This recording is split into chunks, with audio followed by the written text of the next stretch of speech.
I wanted to ask you, Mr. Lando, is President Trump a Russian asset? Absolutely not, Senator. He's the President of the United States, duly elected by the American people. Well, the reason I ask is many people back home have been asking me this question.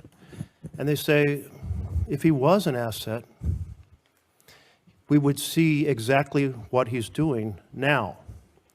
For example, he proceeded to forward or express from the Oval Office propaganda that has been Russian propaganda, that Ukraine started the war, that Zelensky is a dictator. Second of all, he gave away key things on the negotiating table before the negotiations even started, ensuring U.S. would absolutely oppose any possibility of NATO membership for Ukraine. Third, he's cut off the arms shipments to Ukraine, completely undermining their ability against a massive neighbor next door with short supply lines and huge resources.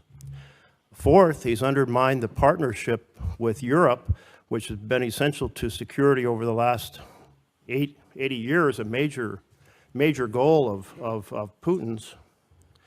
And then he's done everything to discredit and dismean Zelensky on the international stage with the just shameful press conference in which he teamed up with the vice president to attack Zelensky. I can't imagine that if he was a Russian asset, he could do anything more favorable than these 5 points. What else could a Russian asset actually possibly do that Trump hasn't yet done? Senator, the president has made it absolutely clear that his top priority is to try to bring peace and end an absolutely savage war. I know you're familiar with the savagery. This is turning into World War I style trench warfare now in eastern Ukraine. The president is an exceptionally gifted deal maker. He is probably the only individual in the entire universe that could actually stop this. The president understands, as part of his deal making. Well, let's turn to another of the folks here. Thank you very much, since you're now off the topic I was raising. Mr. Whitaker, these 5 things that the president has done that are so favorable to Putin and so damaging to Ukraine and to our partnership with Europe, do you approve of them?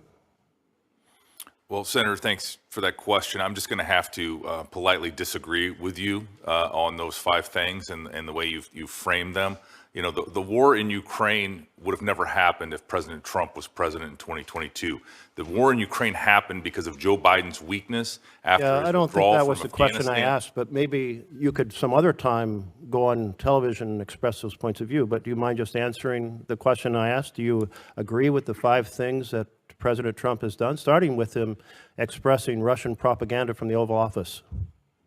Well, you know, again, as I mentioned to your colleague, I am not here to assign labels. We're in the middle of a very important peace negotiation. Okay, thank Ambassador. you. I do hope that we have an administration that works to get the very best deal for Ukraine, but what a Russian asset would do would be to work to get the very best deal for Russia, and that appears to be exactly what Donald Trump is trying to accomplish.